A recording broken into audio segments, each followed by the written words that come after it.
అందరికీ వందనాలు. అందరూ మోకరించగలిగిన వారు మోకరించండి. ప్రార్థన చేసుకొని మనం ఈరోజు వాక్యం స్టార్ట్ చేద్దాం.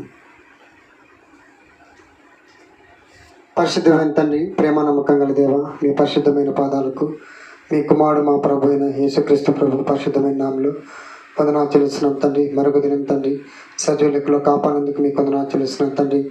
తండ్రి, మీ పరిశుద్ధ గ్రంథంలోని లేఖనాలను తండ్రి మేము ఆలోచిస్తుండగా తండ్రి మీరే కనికరించి తండ్రి లేఖనాలను తండ్రి అర్థం చేసుకుని తండ్రి ధన్యతను దయచేసి రావస్తుందిగా ప్రార్థన చేస్తూ కూడి వచ్చిన తండ్రి మీ పిల్లలందరికీ కూడా తండ్రి ఎవరైతే తండ్రి వాక్యాన్ని వింటున్నారో వారందరికీ తండ్రి వినగలిగే తండ్రి మనసును ప్రతి ఒక్కరికి మీరే దయచేసి రావస్తుందిగా ప్రార్థన చేస్తూ తండ్రి నన్ను కూడా తండ్రి మీ కుమారుడైన పరిశుద్ధాత్మ సహాయాన్ని నాకు దయచేసి రావస్తుందిగా ప్రార్థన చేస్తూ సమస్త మహిమ ఘనత ప్రభావాలు మీకే ఆరోపించుకుంటూ యేసుక్రీస్తు ప్రభు పరిశుద్ధమైన నామములో విశ్వాసంతో స్తుతించి ప్రార్థించి అడిగి వేడుకుంటున్నాను పరమ తండ్రి, ఆమేన్.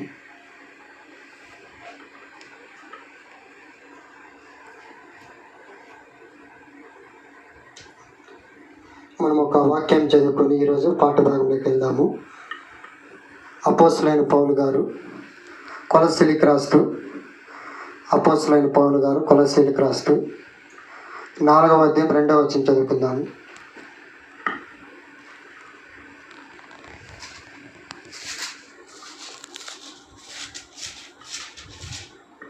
4వ అధ్యాయము 2వ వచనము. ప్రార్థన యందు నిలకడగా ఉండి కృతజ్ఞత గలవారై దాని యందు మెలకువగా ఉండుడి. ప్రార్థన యందు నిలకడగా ఉండి కృతజ్ఞత గలవారై దాని యందు మెలకువగా ఉండుడి. మరొక భాగము మత్తయి సువార్త 24వ అధ్యాయము 12వ వచనం కూడా కలిసి చదువుకుందాం.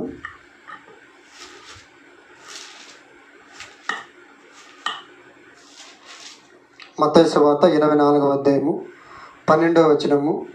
అక్రమము విస్తరించుట చేత అనేకుల ప్రేమ చల్లారును.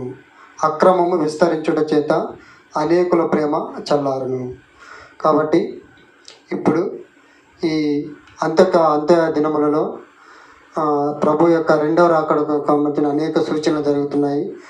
అయితే ప్రకృతి సంబంధమైన సూచనలే కాకుండా ప్రకృతి సంబంధమైన సూచనలు అంటే భూకంపాలు, అక్కడక్కడ తుఫానులు, యుద్ధ సమాచారము, అటువంటిదే కాకుండా కూడా అంత్య దినాలలో మత్తయి సువార్త 24వ అధ్యాయంలో సమాజంలో జరుగుతున్న కొన్ని సూచనలు కూడా ప్రభు మనకి ఇక్కడ చూపిస్తూ వస్తున్నాడు. 12వ వాక్యంలో అక్రమము విస్తరించడం చేత అనేకుల ప్రేమ చల్లారును.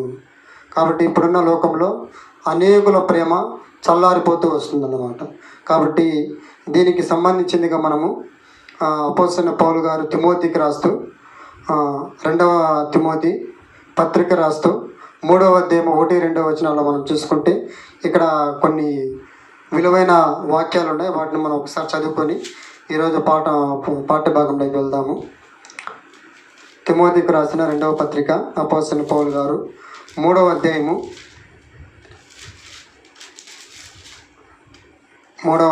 1-2 వచనాలు.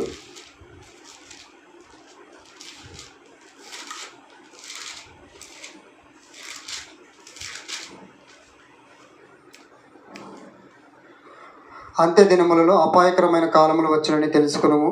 ఎలాగనగా మనుషులు స్వార్థప్రియులు, ధనాపేక్షలు, బెంకములాడువారు, అహంకారులు, దూషకులు, తల్లిదండ్రులకు అవిధేయులు, కృతజ్ఞత లేనివారు. కాబట్టి అంత్య దినముల్లో ఎలా ఉంటారంటే ప్రజలు ఇక్కడ దేవుడు చెప్తున్నాడు, తల్లిదండ్రులకు అవిధేయులు, కృతజ్ఞత లేనివారు. కాబట్టి ఇక్కడ ఒక లిస్ట్ ఇవ్వబడింది. ఈ లిస్టులో ఈరోజు అంశంగా మనము కృతజ్ఞత లేనివారు అంటే కృతజ్ఞత కలిగి మనము జీవితంలో ఉన్నామన్నమాట. కృతజ్ఞత కలిగిన బ్రతుకుగా మనం ఉన్నప్పుడు అప్పుడు దేవునికి మనం ఎంతో మహిమకరంగా ఉంటాము. దేవునికి మనము ఎంతో కృతజ్ఞత చెల్లించేవారిగా ఉన్నప్పుడు దేవుని ద్వారా మనము ఆశీర్వదింపబడే పిల్లలుగా మనం ఉంటామన్నమాట.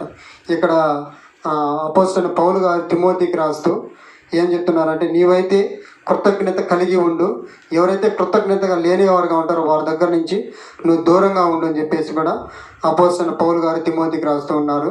కాబట్టి మనము ఇంకొక భాగం కూడా చూసుకున్నా కూడా రోమీయులకు రాసిన పత్రిక 1వ అధ్యాయం 21వ వచనంలో కూడా చూసుకున్నా కూడా అక్కడ దేవుడు వాక్యంలో ఏమి రాసిస్తున్నారంటే అపోస్తలుడైన పౌలు ద్వారా రోమాలో ఉన్న సంఘానికి ఏం రాస్తున్నారంటే ఇక్కడ అపోస్తలుడైన పౌలు గారు ఆనాడు ఏ విధంగా ఇశ్రాయేలు వారు ఏ విధంగా వారు దేవుని మహింపరుస్తూ అనమాట. సో అది జ్ఞాపకం చేస్తున్నారు 21వ వచనంలో.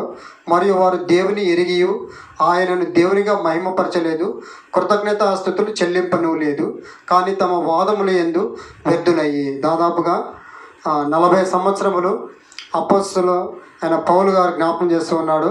ఇశ్రాయేలీయులను దాదాపుగా 40 ఇయర్స్ అరణ్యంలో వారిని ఒక తండ్రి ఏ విధంగా తన కుమారుని మోస్తూ వస్తాడో ఆ విధంగా వారిని ఎత్తుకొని ఏ విధంగా వారిని పోషిస్తూ వచ్చాడు.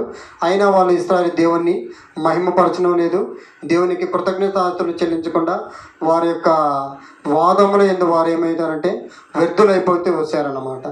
కాబట్టి ఏ విధంగా ఇశ్రాయేల్ని దేవుడు ఆ ఎర్ర సముద్రంలో 2 పాయలుగా చేసినప్పుడు కూడా సో కొంతమంది అయితే దేవుని మహింపరుస్తూ వచ్చారు. అయితే కొంతమంది దేవుడు మనమన్నీ తీసుకొచ్చాడు కాబట్టి ఇది దేవుని బాధ్యతే కదా ఎర్ర సముద్రాన్ని 2 పాయలుగా చేయడం అని కూడా కొందరు చెప్పుకుంటారన్నమాట. అదేవిధంగా వాళ్ళు అరణ్యంలో వస్తున్నప్పుడు వారు అరణ్యంలో దాహంతో ఉన్నప్పుడు బండ నుంచి దేవుడు నీళ్లు తీసుకొని వాళ్ళ దాహాన్ని కూడా తీర్చినప్పుడు వారు దేవుణ్ణి మహిమపరచలేదు. అనేక మార్లు వాళ్ళు మహిమపరచడం కొంతమంది ఏం చేస్తూ వచ్చారంటే సో దేవుడే అరణ్యంలో నడిపించారు కాబట్టి దాహము తీర్చాలని కూడా కొంతమంది మాట్లాడుతూ ఉంటారు.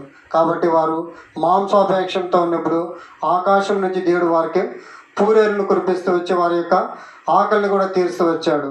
అయితే కొంతమంది ఏం చెప్పారంటే ఆ గాలి ద్వారా పూరేలు వచ్చాయి, కానీ ఆ గాలిని దేవుడే నడిపించాడు, ఆ దేవుడే పూరేలు ఇచ్చారని చెప్పేవారు. దేవునిగా వారు మహిమపరచుకున్న వారి యొక్క వాదముల యందు వారు నిరర్ధరులైనారని చెప్పేసి ఇక్కడ సో దేవుడు రాయిస్తూ వస్తున్నాడు అనమాట. ఏ విధంగా ఇశ్రాయేలు నడిపించినా కూడా వారు దేవునికి కృతజ్ఞతాస్తుతులు చెల్లించలేదు, ఆయన వారు దేవునిగా మహిమపరచలేకుండా ఉన్నారనమాట. కాబట్టి ఇంత గొప్ప కార్యాలు చేసిన దేవుని మనము మర్చిపోకూడదు అనమాట. మన జీవితంలో ఎన్ని అద్భుత కార్యాలు, ఎన్ని మేలు, ఎన్ని ఉపకారాలు చేసినాడు ఆ ఉపకారాలన్నీ కూడా మనము మర్చిపోయేవారుగా ఉండకూడదు అనమాట. కాబట్టి మనము జనరల్గా కృతజ్ఞత అనేది 2 రకాలుగా ఉంటాయి. ఒకటి మనుషుల పట్ల ఉండవలసిన కృతజ్ఞత, రెండవదిగా మనుషులు దేవుని పట్ల ఉండవలసిన కృతజ్ఞతలు అనమాట. మనిషి పట్ల తన జీవితంలో ఈ స్థితికి రావడానికి సో దేవుడు ఎవరెవరినైతే దేవుడు వాడుకుంటూ వచ్చాడో ఆ మనుషుల పట్ల మనిషి కూడా ఏమన్నాలంటే కృతజ్ఞత కలిగి ఉండాలన్నమాట. కాబట్టి వాళ్ళు మనకు చేసిన కీడు కాకుండా వారు ఏదైతే మనకు మేలు చేసినారో దాన్ని మనం జ్ఞాపకం చేసుకొని ఎప్పుడైతే మనము కృతజ్ఞత కలిగి ఉంటామో అప్పుడు మన జీవితం అనేది దేవునికి మన జీవితం ద్వారా దేవుని మహిమపరిచే వారిగా ఉంటామన్నమాట. ఎప్పుడైతే మనం కృతజ్ఞత కలిగి ఉంటామో సో మన ద్వారా అనేక మంది దేవుని తెలుసుకునే దానికి మనమే దేవునికి భయంకరంగా ఉంటాం, ఆశీర్వాదానికి మనము కారకులుగా ఉంటాం అన్నమాట. కొద్ది చిన్న విషయాన్ని కూడా ఇది ఇంత చిన్న విషయమే కదా అని మర్చిపోయి మనము ఎప్పుడైతే మనము ఉపకారం చేసేది ఉంటామో, అందుకని కొత్త నిబంధనలో కూడా అపోస్తలుడైన పౌలు గారు రాసు మీ శత్రువులను ప్రేమించుడి అంటాడు. అతను ఆకలి కొని ఉంటే అతనికి ఆహారం పెట్టుడి అంటాడు. కాబట్టి అటువంటి గుణం మనలో వచ్చినప్పుడు మనం ఏదైనా చిన్న విషయంలో కూడా ఒప్పుకున్నా కూడా మనము మనము ఉపకారం చేసేవారిగా ఉంటాం, కానీ మనం అపకారం చేసేవారిగా ఉండము. కాబట్టి మనము ప్రార్థన ఎందు నిలకడగా ఉండి కృతజ్ఞత గలవారై ఉండి మనము మెలకువగా ఉండాలన్నమాట. ఏ విధంగా అపోస్తలుడైన పౌలు గారు కొలిసిలో ఉన్న సంఘానికి రాస్తూ చెప్తూ ఉన్నాడు. కాబట్టి అదేవిధంగా మనము ఈ యుగాంతమందు ఇప్పుడు కోవిడ్-19 కూడా వచ్చి అనేక వేల మంది ప్రపంచం మొత్తము కూడా చనిపోతూ ఉన్నారంట. కాబట్టి మనం కృతజ్ఞత కలిగి మారు మనసుకు తగిన ఫలాలు ఫలించేవారిగా ఉన్నప్పుడు దేవునికి మనము భయంకరంగా ఉన్నాం అన్నమాట. కాబట్టి కొన్ని విషయాలు మనము బైబిల్లో చేసుకొని ఏ విధంగా మనుషుల పట్ల మనుషులు ఎవరైతే కృతజ్ఞతగా ఉన్నారో అదేవిధంగా మనుషుల పట్ల కృతజ్ఞతలు కలిగిన వారు ఏ విధంగా దేవుని పట్ల కూడా కృతజ్ఞతగా ఉంటారో కొన్ని ఎగ్జాంపుల్స్, కొన్ని ఉదాహరణలుగా మనము బైబిల్లో నుంచి చేసుకొని ఈ పాఠాన్ని మనం ముగించుకుందాం. చూడండి, పాత నిబంధనలో కీర్తనకారుడు దావీదు మహారాజు గారు కీర్తనల గ్రంథము 103వ అధ్యాయము 1-2 వచనం చదువుకుందాము. నా ప్రాణమా యెహోవాను సన్నిధించుము, నా అంతరంగమునున్న సమస్తమా ఆయన పరిశుద్ధ నామమును సన్నిధించుము. నా ప్రాణమా యెహోవాను సన్నిధించుము, ఆయన చేసిన ఉపకారంలో దేనిని మరొకము. కాబట్టి ఇక్కడ దావీదు మహారాజు గారైన దావీదు రాజుగారు తన ప్రాణంతో చెప్పుకుంటున్నా, కానీ వేరే వాళ్ళతో చెప్పుకోవట్లేదు, కానీ తన ప్రాణంతో చెప్పుకుంటున్నాడు. నా ప్రాణమా యెహోవాను సన్నిధించుము, నా అంతరంగ మందున సమస్తమా ఆయన నామాన్ని మహిమపరచము, ఆయన నామాన్ని సన్నిధించము అని చెప్పేసి ఇక్కడ దావీదు మహారాజు గారు తన ప్రాణంతో చెప్పుకుంటున్నాడు.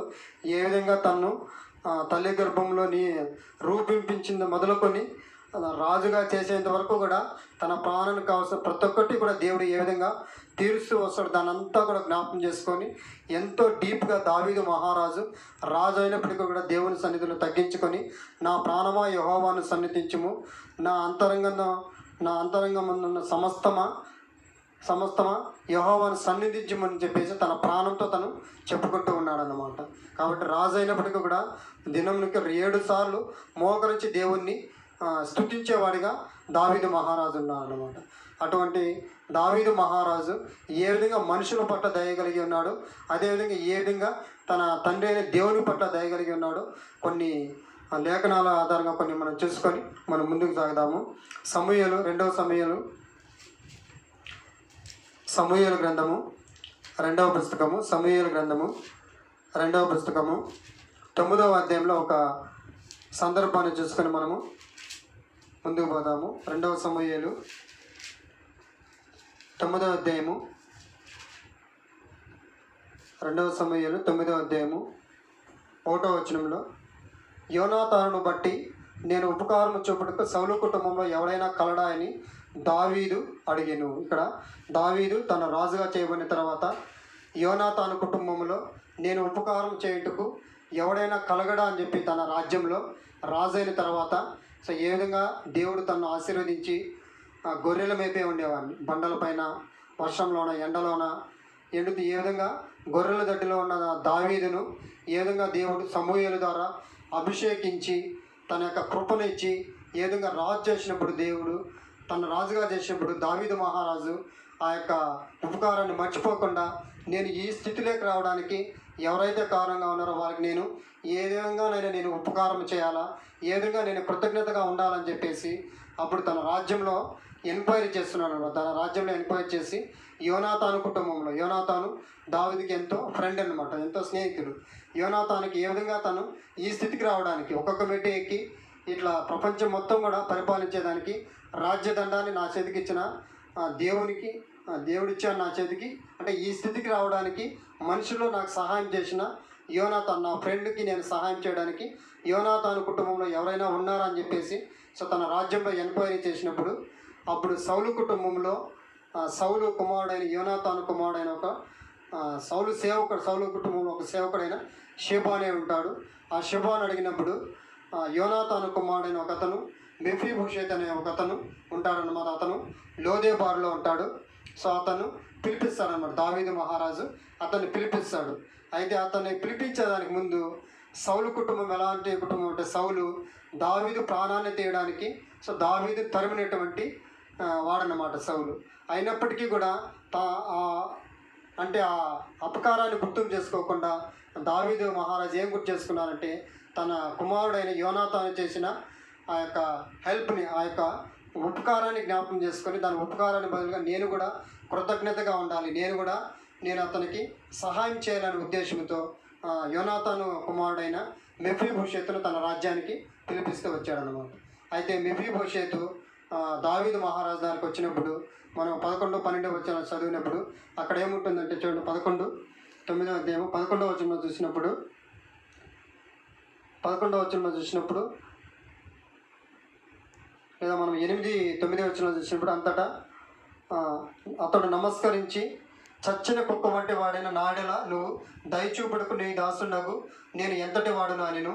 అప్పుడు రాజు సౌలు సేవకుడైన షెబాను పిలువనంపి సౌలునకు అతని కుటుంబం కలిగిన సొత్తంతటిని నీ యజమాని కుమారునికి నేను ఇప్పించి ఉన్నాను. కాబట్టి అప్పుడు ఎప్పుడైతే మెఫీబోషెతు దావీదు మహారాజు దగ్గరకు వచ్చి సాగిలపడి ఏ విధంగా అక్కడ ఎంతో భయపడుతూ ఉన్నప్పుడు అయితే దావీదు అతని పైన కనికరించి అతని పైన దయ చూపించి ఏం చెప్పినారంటే, నేను మీ యొక్క తండ్రి యొక్క స్థలాన్ని, ఆ యొక్క మొత్తం భూభాగాన్ని కూడా నేను ఇప్పిస్తాను, నీవు సదాకాలము నా భోజన బలయోగ్యన నువ్వు ఆహారం తింటావని చెప్పేసి ఏ విధంగా తన కుమారులో ఒక్క కుమారునిగా తన్ను చేసుకుంటూ వస్తాడు.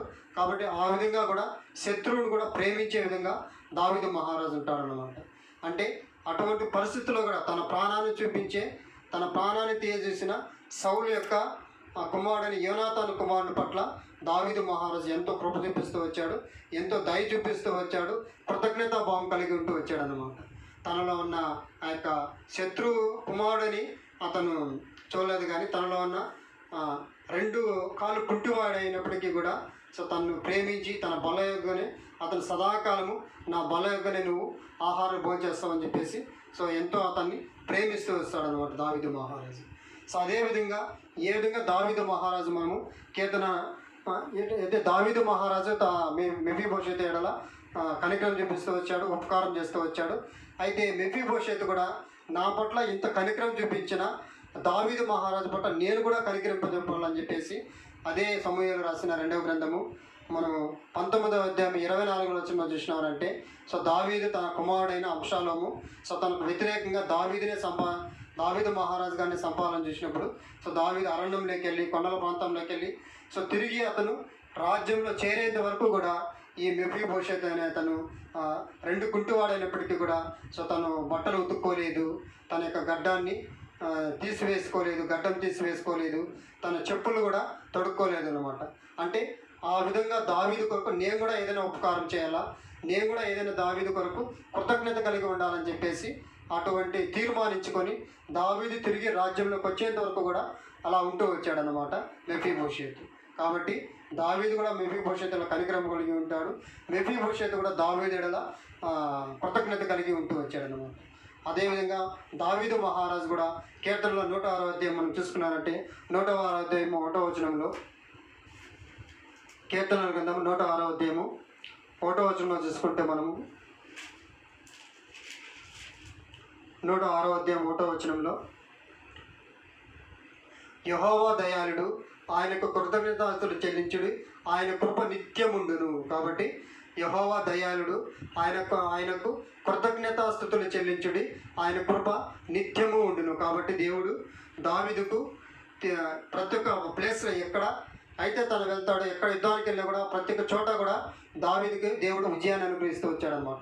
సో గొలియాతు పోయేటప్పుడు కూడా దావీదుకి విజయాలు ఇస్తూ వచ్చాడు, తన నేర్పును బట్టి కాకుండా సో తన ఒడిసెలతో గురిశీసు పట్టడం వల్ల తనకు విజయం రాలేదు, కానీ దేవుడే యుద్ధం చేస్తాడు, దేవుడే జీవం గల దేవుడే నాకు తోడుగా ఉంటాడని చెప్పేసి దేవుని మహింపరుస్తూ వచ్చాడు, దేవునికి కృతజ్ఞతలు చెల్లిస్తూ వచ్చినప్పుడు దేవుడు తనకు విజయాన్ని ఇస్తూ వచ్చాడు. అదేవిధంగా సింహాన్ని చంపినప్పుడు కానీ, లేదా తన గొర్రె పిల్లలను ఎలుకబండి నుంచి తప్పించినప్పుడు కానీ, సింహం నోటి నుంచి తప్పించినప్పుడు కూడా దావీదుకి దేవుడే ఏ విధంగా సమూయేలు ద్వారా అభిషేకించి దేవుని యొక్క కృపను తోడుగా ఉంచడం ద్వారా సో తన కృతజ్ఞత కలిగి ఉంటూ దేవుని ఎప్పుడైతే తను హెచ్చిస్తూ వచ్చాడో అప్పుడు దేవుడు అతనికి తోడుగా ఉంటూ వచ్చాడు అనమాట. అందుకని దావీదు మహారాజు ఇక్కడ కీర్తనలో ఏం చెప్తానంటే యెహోవాను స్తుతించుడి, యెహోవా దయాళుడు, ఆయనకు కృతజ్ఞతలు చెల్లించుడు. కాబట్టి నిత్యము కూడా మనము అనుదినము కూడా మనము మర్చిపోకుండా ఏ విధంగా దావీదు రాజు గారు రోజుకి 7 times దేవుని స్తుతిస్తూ వచ్చాడు, ఆ విధంగా మనం కూడా అనుదినము కూడా దేవుని మనము స్తుతించే వారిగా ఉండాలి, దేవునికి మనము కృతజ్ఞతలు చెల్లించే లైఫ్ మనది ఉండాలన్నమాట. అట్లా దావీదు మహారాజు దేవునికి కృతజ్ఞతలు చెల్లించేవాడిగా ఉన్నాడు. కాబట్టి నలుదిక్కులా కూడా తన రాజ్యానికి నలుదిక్కులా కూడా దేవుడు తనకి నెమ్మదినిచ్చినప్పుడు సో దావీదు తన దేవదారు కలపతో కట్టిన తన మందిరంలో తన యొక్క రాజనగర్లో ఉన్నప్పుడు దేవుని మందస్సం అనేది గుడారంలో ఉన్నప్పుడు అప్పుడు దావీదు రాజు గారు దేవుడు తనకు చేస్తూ వచ్చిన తన కుటుంబాన్ని ఇంతగా హెచ్చించిన దానికి సో దేవుడు తన కృతజ్ఞతగా ఉండాలని చెప్పేసి సో దేవునికి ఒక నివాసంగా ఒక మందిరం కడతానని చెప్పేసి యెరూషలేములో ఒక మందిరం కట్టాలని చెప్పేసి దానికి పునాది వేయడానికి కూడా అనేకమైన వస్తువులు కూడా దావీదు మహారాజు గారు రెడీ చేస్తూ వచ్చారనమాట. ఇట్లానే నేను నా తండ్రికి నేను కృతజ్ఞతగా ఉండాలని చెప్పేసి సో ఎంతో కావాల్సినవన్నీ కూడా అతను రెడీ చేస్తూ వస్తాడనమాట. ఆ ప్లేస్ని కావచ్చు, లేదంటే కావాల్సినవన్నీ కూడా సిద్ధపరుస్తూ వస్తాడనమాట. ఇట్లా దావీదు మహారాజు కూడా తన తండ్రి పట్ల కృతజ్ఞత కలిగి ఉంటూ వచ్చాడు. కాబట్టి ఇంకొన్ని ఉపమానాలుగా మనము కొత్త నిబంధనలో కొన్ని చూసుకుందాం. కొత్త నిబంధన ఇక్కడ చూసుకుంటే కూడా మనకు లూకాసు వార్త 17వ అధ్యాయంలో లూకాసు వార్త 17వ అధ్యాయము ఇక్కడ కుష్ఠరోగులు ఉన్నారు. లూకాసు వార్త 17వ అధ్యాయం 17వ వచనము. అందుకు యేసు 10 మంది శుద్ధులైరి కారా ఆ 90 ఎకరా ఈ అన్యుడి తప్ప దేవుని మహింపరచుటకు తిరిగిన వచ్చిన వాడు ఎవడు అగుపడలేదా అని చెప్పి. కాబట్టి ప్రభు అయిన యేసుక్రీస్తు వారి లోకంలో శరీరధారిగా ఉన్నప్పుడు అనేక అద్భుత కార్యాలు చేస్తూ వచ్చాడు. మత్తయి సువార్త 4 సువార్తలు కూడా అనేక అద్భుత కార్యాలు చేస్తూ వచ్చాడు అనమాట. అందులో ఒక అద్భుత కార్యం ఏం చేసినాడంటే, ప్రభు 10 మంది కుష్ఠరోగులు వచ్చినప్పుడు వారిని బాగు చేస్తూ వచ్చాడు. ఆ 10 మంది కుష్ఠరోగుల్లో ఒక్కడే వచ్చి దేవుణ్ణి మహింపరుస్తూ వస్తాడు. దేవునికి కృతజ్ఞతాస్తులు చెల్లిస్తున్నాడు అనమాట. అప్పుడు యేసు ప్రభు వారు ఏం చెప్తున్నారంటే, 10 మంది శుద్ధులైరి కారా ఆ 90 ఎక్కడా అని చెప్పేసి ప్రభు అయిన యేసుక్రీస్తు వారు అడుగుతున్నారు అనమాట. కాబట్టి మన జీవితాల్లో గుడ్డి వారిని బాగు చేస్తూ వచ్చాడు, అదేవిధంగా చనిపోయిన వారిని లేపుతూ వచ్చాడు. కాబట్టి ఎన్నో అద్భుత కార్యాలు ప్రభు ఈ లోకంలో ఉన్నప్పుడు చేస్తూ వచ్చాడు. కాబట్టి మన జీవితాల్లో కూడా దేవుడు తల్లి గర్భంలో నియమింపబడినప్పటి నుంచి కూడా ఇంతవరకు కూడా దేవుడు అనేక అద్భుత కార్యాలు మనమైతే కొన్నే జ్ఞాపకం చేసుకుంటాము, చాలా వరకు మనం మర్చిపోయి ఉంటాము. కానీ దేవుడు చేసిన అద్భుత కార్యాలు, దేవుడు చేసిన మన ఇలా చేసిన ఉపకారములు ఎన్నో అన్నమాట. లెక్కలేని ఉపకారాలు దేవుడు మన ఇలా చేస్తూ ఉన్నాడు అన్నమాట. ఇక్కడ తన ఏ విధంగా వారు కృతజ్ఞత లేనిగా వారుగా ఉన్నారో మనం చూస్తూ ఉన్నాడు. అదేవిధంగా మన ప్రభు అయిన యేసుక్రీస్తు వారు కూడా తండ్రి అయిన దేవునికి ఎలా ఉన్నారంటే కృతజ్ఞతాస్తులు చెల్లించేవారిగా ఉన్నారు. కాబట్టి మనము ఏదైనా మేలు జరిగినప్పుడే దేవుని మనము మహింపరిచేవారిగా ఉంటాము. అయితే ఇక్కడ కుమారుడైన యేసుక్రీస్తు ప్రభు ఆ మేలు జరగక ముందునే ప్రభువుని తండ్రి అయిన దేవుణ్ణి అతను మహింపరిచేవారిగా ఉన్నాడు. ఇక్కడ మనకు యోహాను సువార్త 11వ అధ్యాయం చూసామంటే, యోహాను సువార్త 11వ అధ్యాయము 41వ వచనంలో, యోహాను సువార్త 11వ అధ్యాయము 41వ వచనము, యోహాను సువార్త 11వ అధ్యాయం 41వ వచనము. అంతటా వారు ఆ రాయి తీసివేసిరి. యేసు కన్నులు పైకెత్తి, తండ్రి, నీవు నా మనవి వినినందున నీకు కృతజ్ఞతాస్తుతులు చెల్లించుచున్నాను. కాబట్టి తండ్రి, నీవు నా మనవి వినినందున నీకు కృతజ్ఞతాస్తుతులు చెల్లించుచున్నానని చెప్పేసి ఇక్కడ తండ్రికి కృతజ్ఞతాస్తుతులు ప్రభు చెల్లిస్తున్నాడు అన్నమాట.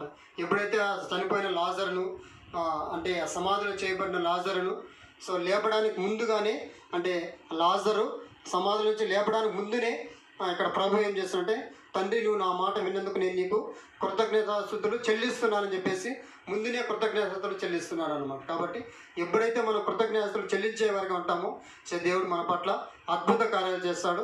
ఎన్నో మేలు ఉపకారాలు దేవుడు మన పక్షంగా చేసేవారిగా ఉంటారన్నమాట. కాబట్టి చివరిగా మనము ఇంకొక వాక్యం చూసుకొని, అంటే ప్రభు ఇక్కడ చేసిన ప్రార్థన, ఇంకొక ప్రార్థన మనం చూసుకొని ముగించుకుందాం. చూడండి, అదే యోహాను గారు రాసిన పత్రికలో కాదండి, మత్తయి సువార్త 26వ అధ్యాయము, మత్తయి సువార్త 26వ అధ్యాయము, మత్తయి సువార్త 26వ అధ్యాయము 39వ వచనం చదువుకుందాము. మత్తయి సువార్త 26వ అధ్యాయం 39వ వచనము.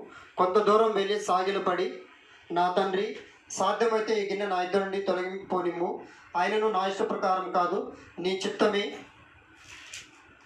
ప్రకారమే కానిమ్మని ప్రార్థించాను. కాబట్టి తను గెచ్చమనే తోటలో ఉన్నప్పుడు శిలువ మరణానికి అప్పగించుకునే ముందు ప్రభు అయిన యేసుక్రీస్తు వారు ఆ గెచ్చమనే తోటలో మొదటగా ప్రార్థన చేసి, తన తండ్రి, నీ చిత్తమైతే గిన్నె నా ఇద్దరు నుండి తొలగించము, అయితే నీ చిత్తం అయితే నా ఇష్ట ప్రకారం కాదు, నీ చిత్తమే కానిమ్మని చెప్పేసి ప్రార్థన చేస్తూ వచ్చాడనమాట.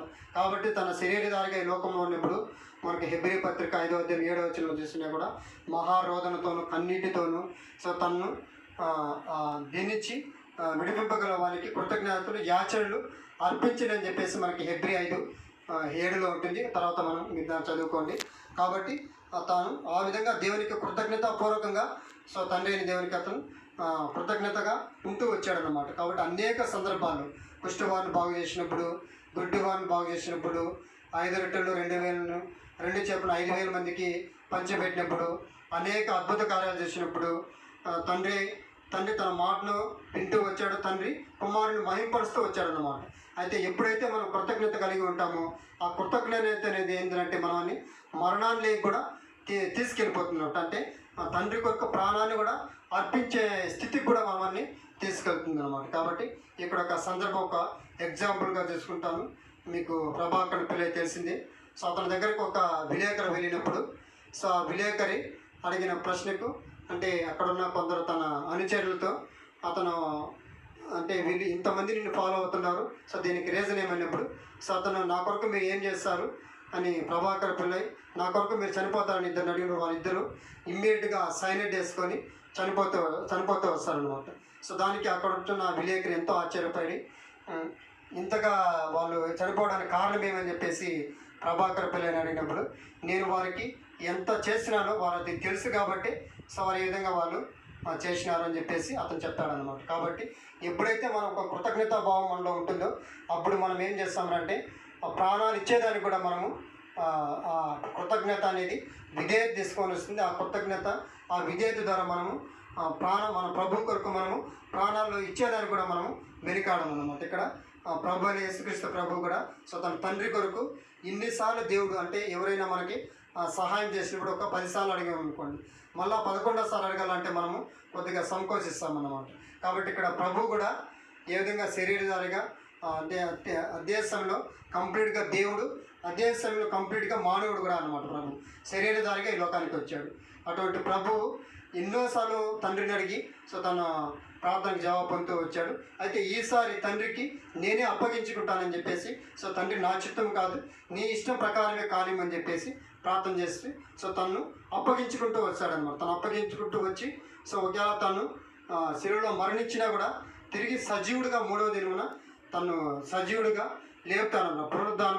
పునరుద్ధానుడై లేపినాడనమాట. అంటే తను మనకు కీర్తన 16:10 చూసుకున్నా కూడా సో నీ పరిశుద్ధి నువ్వు కుళ్ళు పట్టనీవు సో మృతుల్లో చేర్చు తిరిగి 3వ దినం సజీవుడిగా తండ్రి లేపుతాడనమాట. కుమారుని మహింపరుస్తూ వస్తాడనమాట. ఎప్పుడైతే మనం కృతజ్ఞతాస్తులు చెల్లించిగా ఉంటామో ఈ లోకంలో చనిపోయినా కూడా దేవుడు మనమును ఒకప్పుడు లేపి తిరిగి ఆ పరలోకం వెళ్ళేదానికి దేవుడు మనకి సహాయం చేస్తాడన్నమాట. కాబట్టి అంతగా మనం కృతజ్ఞత కలిగి ప్రభువు పట్ల మనం తగ్గించుకొని ఉన్నప్పుడు సో దేవుడు మనమని ఆశీర్వదిస్తాడు. నిత్యము ఉండే పరలోకాన్ని రాజ్యానికి మనమని తీసుకెళ్తాడు అన్నమాట. కాబట్టి అనేక వాక్యాలను చూస్తూ వచ్చాము. కొలస్సీలు ఏ విధంగా అపోస్తలుడైన పౌలు గారు చెప్తూ ఏ విధంగా మీరు మెలకువగా ఉండండి, ప్రార్థన యందు కృతజ్ఞత గల వారి ప్రార్థన చేస్తూ ఉండండి అంటారు. కాబట్టి ఏ విధంగా అపోస్తలుడైన పౌలు గారు గలతీయులకు రాస్తూ మీలో ఆ యొక్క క్రీస్తు సారూప్యం పొందాలని చెప్పేసి నాకు ప్రసవేదనగా పడుతున్నానంటాడు. అదేవిధంగా ప్రభువైన యేసుక్రీస్తు వారు కూడా మనం మారుమనసు పొందాలని, మనం పాపలోకం నుంచి వేరుపడి పరిశుద్ధులుగా మారి మనం పవిత్రులుగా ఉండి కృతజ్ఞత గలవారండి, అనురాగ రహితులుగా కాకుండా అనురాగం కలిగి ఉండి సో తండ్రి అయిన దేవుడు ఉండే నిత్యము ఉండే పరలోకానికి ఉండాలని చెప్పేసి సో దేవుడు ఇన్ని వాక్యాలు మనకి జ్ఞాపకం చేస్తూ ఉన్నాడు అన్నమాట. కాబట్టి ఏ విధంగా ప్రభువైన యేసుక్రీస్తు వారు ఆ గెత్సెమనే తోటలో ఉన్నప్పుడు ఏ విధంగా సో తండ్రికి తను అప్పగించుకుంటూ వచ్చాడు. తండ్రి నా చిత్తము కాదు నీ చిత్త ప్రకారమే, నీ ఇష్ట ప్రకారమే కానిమని చెప్పేసి ప్రార్థన చేసినాడు అన్నమాట. కాబట్టి మనం ఈ లోకంలో కూడా ఉన్నప్పుడు మనము మన విజ్ఞాపనలే కాకుండా మనము ఎప్పుడు కూడా తండ్రికి కృతజ్ఞతాపూర్వకంగా మనము ప్రార్థన చేసేవారిగా ఉండాలి. మన చిట్టా కానీ మన లిస్ట్ కానీ మన రిక్వెస్ట్లను తగ్గించి మన లిస్టులో లేక మన చిట్టాలో మనం ఎప్పుడైతే మన కృతజ్ఞతలు దేవునికి మన గత జీవితంలో ఏమి చేసిపోయినా కూడా ఇవన్నీ మేలు చేసిన దేవునికి కృతజ్ఞతలు చెల్లించేవారిగా ఉంటే చాలు. కాబట్టి మనకు ఏమి చేయకపోయినా కూడా సారీ నాకు ఇంతవరకు చేసిన చాలు. కాబట్టి ఇంతవరకు కూడా నా జీవితంలో కూడా నేను దాదాపు 40 ఇయర్స్ కూడా దేవుడు నన్ను కాపాడుతూ వచ్చాడు. నేను దాదాపుగా 10 to 15 years 10 years అబౌవ్ ఉన్నప్పుడు నేను హై స్కూల్లో ఉన్నప్పుడు అప్పుడు నాకు ఈత రాదన్నమాట. మా విలేజ్ నుంచి ఇంకో విలేజ్కి ఒక 1.5 kilometer వెళ్ళాలి. ఒక చెరువు వచ్చినప్పుడు ఆ చెరువులో అప్పుడు ఈత రానప్పుడు చెరువులోకి వెళ్ళిపోయాను నేను. ఆ చెరువులోకి వెళ్ళినప్పుడు కంప్లీట్గా మునిగిపోయి అప్పుడే చనిపోవాల్సింది అన్నమాట. నేను దాదాపుగా 30 years అప్పుడు. అయితే దేవుడు కనికరించి ఆనాటి నుంచి ఈనాటి వరకు కూడా కంటికి రెప్పలా కాపాడుతున్నాడు అనమాట. కంటికి రెప్పలా కాపాడి సో సజీవ లెక్కలో ఉంచినాడు. సో ఈ విధంగా దేవుని వాక్యం చెప్పి భాగ్యాన్ని కూడా దేవుడు ఇస్తూ వచ్చినాడు అనమాట. కాబట్టి అనుక్షణము కూడా దేవుడు మనల్ని కాపాడుతూ ఉన్నాడు. మన ఇజ్రాయల్ని కాపాడేవాడు కునుకుడు నిద్రపోయే విధంగా దేవుడు మనకు ఏ విధంగా ఆనాడు పాత నిబంధన కాలంలో ఏ విధంగా ఇజ్రాయల్కి పగలు మేఘస్తంభంగా రాత్రి అగ్నిస్తంభంగా ఉండి నడిపిస్తూ వచ్చి తన కృపను కోపించుతూనే వాత్సల్యం చూపిస్తూ వచ్చినాడు, తన కృపను వారికి చూపిస్తూ వచ్చాడు. ఆ విధంగా అంటే ఈ నూతన నిబంధన కాలంలో అంటే కొత్త నిబంధన కాలంలో అంత్య దినముల్లో అంటే ఈ యుగాంతానికి అంతంలో ఉన్న మనకు కూడా అనేక సూచనలు చూపిస్తూ దేవుడు సో మనం ఇంకా సజీవ లెక్కలో ఉంచినంటే సో దేవుని కొరకు ఇంకా మనం మహిమకరంగా ఉండాలని కృతజ్ఞతాపూర్వకంగా దేవునికి మనము కృతజ్ఞత కలిగిన బ్రతుకులు బ్రతికేవాళ్ళుగా ఉండాలి. కృతజ్ఞత కలిగి ఉండాలన్నమాట మొట్టమొదటిగా. సో దేవుడు కలిగించే మనుషుల ఎడల మనము కృతజ్ఞత కలిగి ఉండాలి. అదేవిధంగా మనము దేవుని పట్ల కూడా మనము ఇంకా ఎక్కువగా మనము కృతజ్ఞత కలిగి ఉండాలన్నమాట. కాబట్టి చివరిగా మనము కొలస్సీలకు రాసిన పత్రిక, అపోస్తలుడైన పౌలు గారు కొలస్సీలకు రాసిన పత్రిక 2వ అధ్యాయము 6-7 వచనాలు చదువుకొని మనము ముగించుకుందాము. కొలస్సీలకు రాసిన అపోస్తలుడైన పౌలు గారు కొలస్సీలకు రాసిన పత్రిక, అపోస్తలుడైన పౌలు గారు కొలస్సీలకు రాసిన పత్రిక 2వ అధ్యాయము 6-7 వచనాలు. కావున మీరు ప్రభు అయిన క్రీస్తు యేసును అంగీకరించిన విధముగా ఆయన యందు వేరుపారిన వారై ఇంటి వలె కట్టబడుచు, మీరు నేర్చుకున్న ప్రకారము విశ్వాసమందు స్థిరపరచబడుచు, కృతజ్ఞతాస్తుతులు చెల్లించుట యందు విస్తరించుచు ఆయన యందుండి నడుచుకొనండి. కాబట్టి మనము ప్రభువు యందుండి మనము నడుచుకునే వారిగా ఉండాలా. మనం విన్న దాని ప్రకారము, మనం నేర్చుకున్న దాని ప్రకారము మనము ఆత్మీయ గృహంగా కట్టబడుతూ మనము ప్రభువుకు మహిమకరంగా ఉండాలన్నమాట. కాబట్టి మనము మ్యారేజ్ డే సందర్భంగా, లేదంటే బర్త్డే సందర్భంగా, లేదా ఆయా కోరికలు మనం పెట్టుకున్నప్పుడు కూడా దేవునికి మనం కృతజ్ఞత కలిగి ఉండాలన్నమాట. కాబట్టి మనల్ని దేవుడు అనుక్షణము కూడా మనము వివాహ విషయంలో మనము దేవుని ప్రేయర్ చేసినప్పుడు దేవుడు మనకి మ్యారేజ్లో సహాయం చేశాడు. అదే మనం ఉద్యోగ విషయమై మనం ప్రార్థన చేసినప్పుడు దేవుడు ఉద్యోగ విషయంలో మనకు హెల్ప్ చేసినాడు. పిల్లల విషయమై మనం ప్రార్థన చేసినప్పుడు దేవుడు మనకి పిల్లల విషయంలో కూడా మనకు హెల్ప్ చేస్తూ వచ్చాడు. కాబట్టి అనేక విషయాల్లో దేవుడు మనకి హెల్ప్ చేస్తూ వచ్చాడు. దేవుడు మనకు ఉపకారం చేస్తూ వచ్చాడు. కాబట్టి దేవుడు ఇలా మనం కృతజ్ఞతాభావం కలిగిన వారై కృతజ్ఞత కలిగిన వారంగా ఉండాలన్నమాట.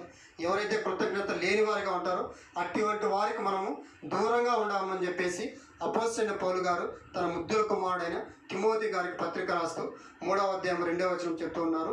మీరు అటువంటి వారికి దూరంగా ఉండు తిమోతి అని చెప్పేసి తన ప్రియ కుమారుడైన తిమోతి గారికి చెప్తూ ఉన్నారనమాట. కాబట్టి నీవు కృతజ్ఞత కలిగిన వారై అనురాగం కలిగి ఉండాలని చెప్పేసి ప్రభు చెప్తున్నారు. కాబట్టి ఈ వాక్యాన్ని దేవుడు దీవించిన గాక. ప్రార్థన చేసుకుందాం. కళ్ళు మూసుకోండి అందరూ. పరిశుద్ధమైన తండ్రి, ప్రేమ నమ్మకంగా దేవ, మరొకసారి తండ్రి మీ బంగారు పాదాలకు మీ కుమారుడు మా ప్రభు అయిన యేసుక్రీస్తు ప్రభు పరిశుద్ధమైన నామంలో వందనాలు తెలుస్తున్నాను తండ్రి. ఇంతవరకు తండ్రి మీరు చేసిన మేలు ఉపకారం బట్టి మీకు వందనాలు తెలుస్తున్నాను తండ్రి. చెప్పబడిన వాక్యము అనేక మందికి తండ్రి ఆశీర్వాదకరంగా దీవెనకరంగా ఉండగా మీరే సహాయం చేయమని, ఎవరైతే తండ్రి ప్రార్థన కోరినారో వారందరినీ మీరే కనికరించండి తండ్రి. చేస్తున్న ప్రతి ఒక్కరూ తండ్రి పరలోకపు ఆశీర్వాదాలు పొందడానికి భయంకరమైన తండ్రి నరకం నుంచి తప్పించుకొని నిత్య జీవానికి వారసులు కాటుకు సహాయం చేసే అవసరంగా ప్రార్థన చేస్తూ సమస్త మహిమ ఘనత ప్రభావాలు మీకే ఆరోపించుకుంటూ యేసుక్రీస్తు ప్రభు పరిశుద్ధమైన నామంలో విశ్వాసముతో స్తుతించి ప్రార్థించి అడిగి వేడుకుంటున్నాం పరం తండ్రి. ఆమేన్.